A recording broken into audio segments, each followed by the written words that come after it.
अब देखिए question number 22। इसमें क्या कह रहा है? इसमें कह रहा है कि if pth, qth and rth terms of a gp are a, b and c respectively, prove that a to the power q minus r, b to the power r minus p, c to the power p minus q is equal to 1। तो जो हमें information दिया है उसी से हमें ये result को प्रूफ करना है। तो हमें क्या दिया है? हमें बोला है कि pth, qth and rth term of a gp a, b and c। तो pth टर्म को हम क्या लिखते हैं? टीपी लिखते हैं। तो टीपी का वैल्यू हमको क्या दिया हुआ है? ए दिया हुआ है। तो अगर टीपी का वैल्यू ए दिया हुआ है तो सबसे पहले तो ये आपका जीपी है ना, जीपी बोला है तो जीपी का फर्स्ट टर्म और कॉमन रेशियो तो मानना ही पड़ेगा, आपको मानना पड़ेगा ना। तो उस अगर इसमें pth टर्म को ए बोल दिया है तो आप फर्स्ट टर्म को ए नहीं मान सकते हो। तो यहाँ पे मान लेना कि let first term be x, let first term be x and common ratio is equal to y. तो pth टर्म को ए लिखा गया है तो ये फार्मूला क्या हो जाएगा? a इंटू आर का पावर n माइनस वन यानी कि p माइनस वन। समझ रहे हो बात को? ये a होगा क्योंकि आपका अगर मान लो 10वां टर्म निकालना होता है तो a इंटू आर का पावर 9 लिखते हो, n है तो n माइनस वन लिखते हो, तो p है तो p माइनस वन होगा। अब ये a और ये a मैच नहीं करना चाहिए, इसीलिए हम लोग इसी स्टेप में ये वाला नहीं लिख के डायरेक्ट हम लोग क्या लिखेंगे?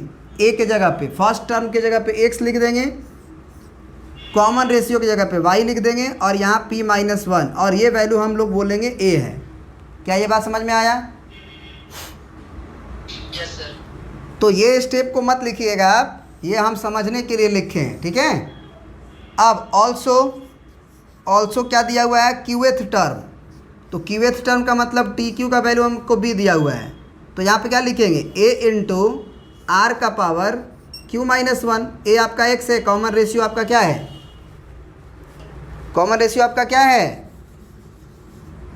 y है, तो x इंटू वाई का पावर q माइनस वन और ये आपका b है। उसी तरह से rth टर्म, तो टी आर बराबर आपका c दिया गया है, तो यहाँ पे आपका ax है और कॉमन रेशियो y है और उसका पावर r माइनस वन, ये कितना है? c है। क्या ये बात समझ में आया? तो आपका फाइनली a बराबर क्या आया हुआ है? a बराबर आया हुआ है x इंटू वाई का power n minus one, sorry p minus one. कितना है? p minus one. उसी तरह से b बराबर क्या आया हुआ है? x इंटू वाई का power q minus one. c बराबर क्या आया हुआ है? x इंटू वाई का पावर r माइनस वन। यहाँ तक समझ में आया?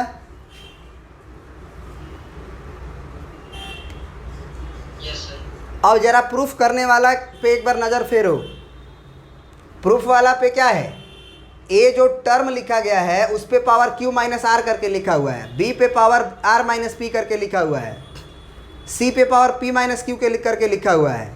तो यहाँ से आपको समझ में आना चाहिए कि हम दोनों तरफ पावर क्या रेज कर दें? इस पे r q माइनस आर, कोई दिक्कत? b का पावर क्या रेज कर दें? r माइनस पी दोनों तरफ, और c पे पावर क्या रेज कर दें? p माइनस क्यू, तभी तो हमारा ये टर्म पकड़ में आएगा। तो a का पावर अगर q माइनस आर दोगे लेफ्ट हैंड साइड में तो RHS में भी q माइनस आर पड़ेगा ना। तो ये हो गया तुम्हारा x इंटू वाई, इसका पावर p माइनस वन, इसका whole power q minus one. उसी तरह से यहाँ b का पावर में क्या डालना है हमें?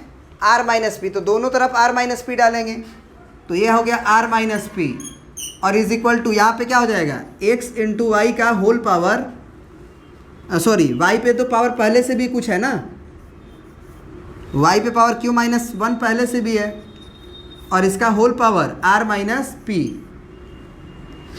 और यहाँ c का पावर क्या देना पड़ेगा हमें? p minus q. तो ये हो गया p minus q is equal to x into y का पावर r माइनस वन था, x इंटू वाई का पावर r माइनस वन था और इसके ऊपर पावर क्या देना पड़ेगा हमें? p minus Q. अब ये तो मालूम है ना कि LHS का प्रोडक्ट करने के बाद 1 आ जाना चाहिए, हमें प्रूफ करना है। तो जब हम LHS को प्रोडक्ट करेंगे तो यहाँ पे ध्यान रखोगे कि ये जो पावर Q माइनस 1 है वो दोनों पे जाएगा ना, समझ रहे हो? x पे भी जाएगा Q माइनस 1 और y का पावर P माइनस 1 इस पे भी जाएगा, R माइनस पी x पे भी जाएगा और Q माइनस 1 पे भी जाएगा, क्योंकि होल पावर है ना। बात समझ में आ रही है? Yes, sir. तो यहाँ के बाद आप यहाँ पे लिखिएगा इस स्टेप के बाद वाला, now a to the power Q minus R, B का पावर R माइनस P और C का पावर P माइनस Q, तीनों का प्रोडक्ट कर रहे हैं। अब तीनों का प्रोडक्ट करेंगे तो डायरेक्ट मल्टीप्लाई भी करेंगे और पावर भी रेस करेंगे। तो ज़रा बताना x का पावर कितना आ रहा है यहाँ से, Q माइनस 1 इंटू वाई का पावर कितना आ रहा है, P माइनस 1 और ब्रैकेट में Q माइनस 1 और फिर इंटू में यहाँ से x आएगा, इस x का पावर क्या आएगा R माइनस पी और y का पावर क्या आएगा Q माइनस 1 और इंटू में R माइनस पी, फिर इंटू यहाँ से बताओ ये क्या आएगा, x का power P minus Q into y का power R minus 1 into P minus Q। क्या बात समझ में आया यहाँ तक? Yes, sir. अब देखो क्या करना है हमें कि जितना भी x है उसको एक साथ क्लब करना है। तो x पे पावर ज़रा देखते हैं, तो x पे पावर यहाँ से क्या दिख रहा है, Q माइनस 1 प्लस यहाँ भी x है तो यहाँ पे क्या है हमारा R माइनस पी है, तो यहाँ R माइनस पी होगा, फिर प्लस यहाँ से आपका x का पावर क्या है P माइनस क्यू है तो प्लस P माइनस क्यू होगा। अब x पे पावर सब क्लब कर लिए हैं, अब y पे पावर देना है, समझ रहे बात को? Yes, sir. तो y का पावर यहाँ पे क्या देना है हमें, सबका मल्टीप्लाई करना है। तो एक काम करते हैं y का पावर k मान लेते हैं, क्योंकि यहाँ पे जगह नहीं है तो अगले स्टेप में कर देंगे k वाला कहानी। यहाँ पे देखो ये q और q कट जाएगा, जीरो हो जाएगा, Yes, sir. और यहाँ पे शायद गलती लिखे हैं, ये q माइनस r है सबसे पहले तो, नहीं यहाँ पे ही x का पावर q माइनस 1 थोड़ी है कि q माइनस 1 है, ये गलती की है, यहाँ q माइनस r रेज किए है ना पावर, तो ये q माइनस r बनेगा ना। Yes, sir. तो ये x पे पावर क्या जाएगा, q माइनस r जाएगा, और यहाँ भी आपका q माइनस r जाएगा, ठीक है। Yes, sir. तो अब ये माइनस r प्लस r कटेगा, माइनस p प्लस p कटेगा, तो क्या x का पावर क्या आया तुम्हें, 0, तो x का पावर 0 1 हो जाएगा। Yes, sir. चलिए तो लेफ्ट हैंड साइड वाला तो यही रिजल्ट है हमारा, a पे पावर क्या q माइनस r, b पे पावर r माइनस p और c पे पावर p माइनस q, और RHS में हमारा अभी अभी आ रहा है x का पावर 0 और y पे पावर जो k है उसको k को अब यहाँ से देखना पड़ेगा कि क्या क्या है। तो एक काम करते हैं ना, साथ ही में हम लोग मल्टीप्लाई भी करते जाते हैं,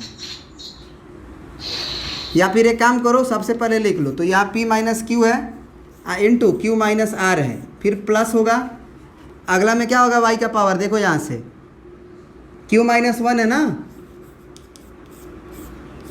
तो q माइनस 1 और r माइनस पी जुड़ जाएगा।